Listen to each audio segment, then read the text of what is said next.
Right, so here we have our what we call our mule cars, or mulettos if you like, and we always build a really early motor car to test the engine. So when we have a brand new engine, we're still waiting maybe 6 or 8 months for the first monocoque of the real car.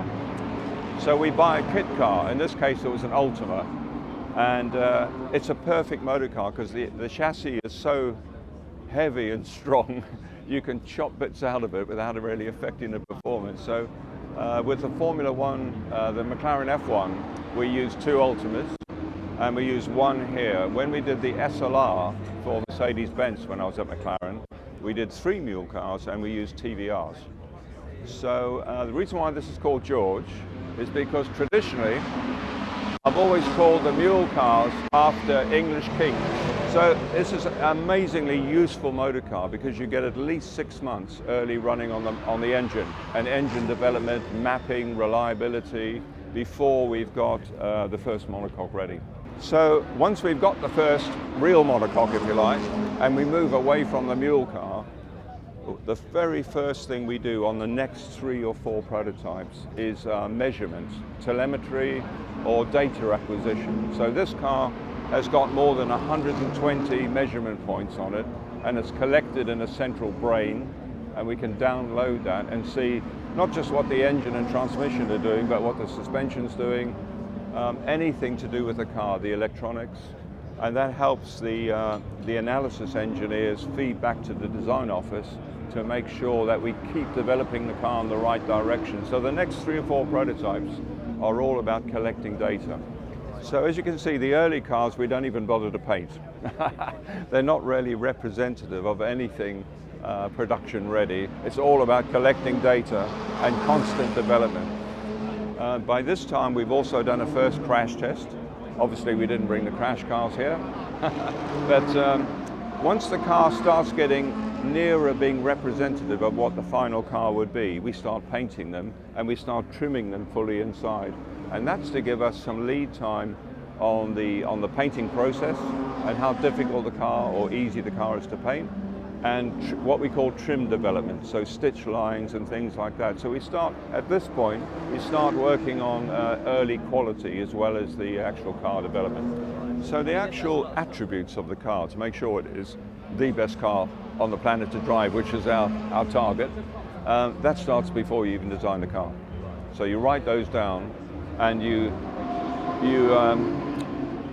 distribute those assets to the team, and we have a lot of meetings about what the car should be, and then that ethos flows all the way through, right from the mule car.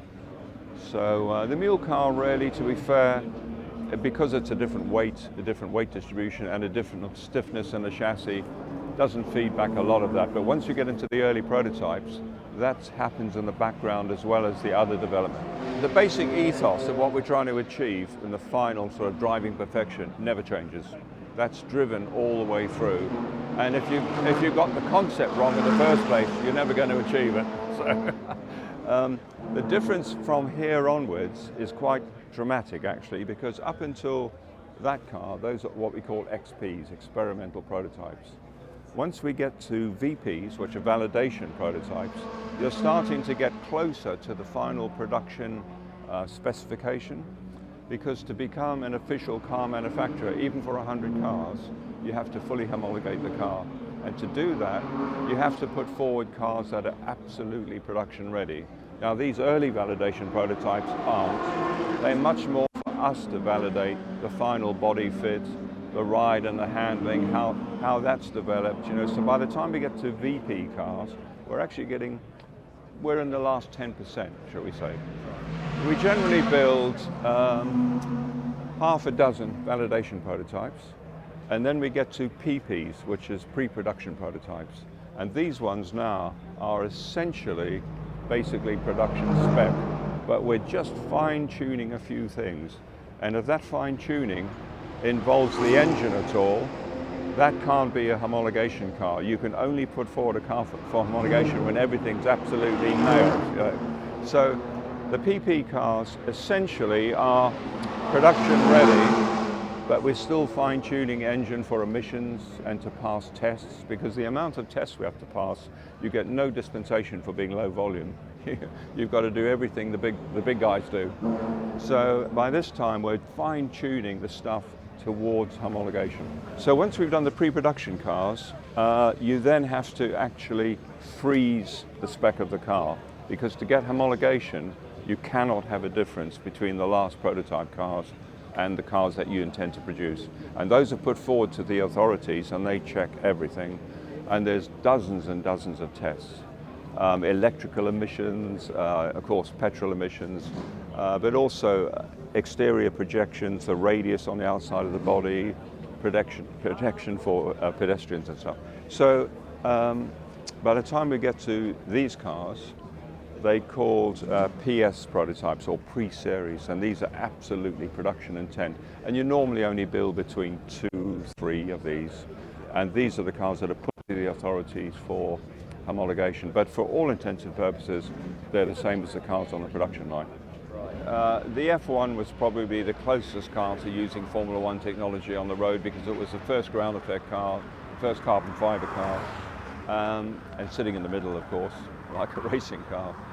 But those other cars, you build a car for a reason, you know, and we couldn't have more 3 different motor cars than the 3 you've mentioned. Our only reason for being is driving perfection. So to make sure we build the best driver's car and the best engineer's car. The Valkyrie exists to go the quickest around a track, and the AMG 1 exists to bring a Formula One engine to the road, full stop. We don't actually care about performance. We're all about the driving experience and the customer experience and the quality. When I left Formula One after 20 years, and people knew I was going to do a supercar with the McLaren F1, a lot of people said to me, you're going to hate it because there's so many regulations. Actually, it was the other way around, because Formula One is so strangled with performance regulations. On a road car, there isn't one, you know. Hence, we've got a fan on the back of this, which you can never get away with in Formula One. So, on one hand, you've got a myriad of regulations that you have to stick to, but once you get those in your head, you've still got a lot of freedom to design the car. And technically, you've got 100 times more freedom than a Formula One car. So moving to supercars from Formula One wasn't the downward step I thought it was going to be.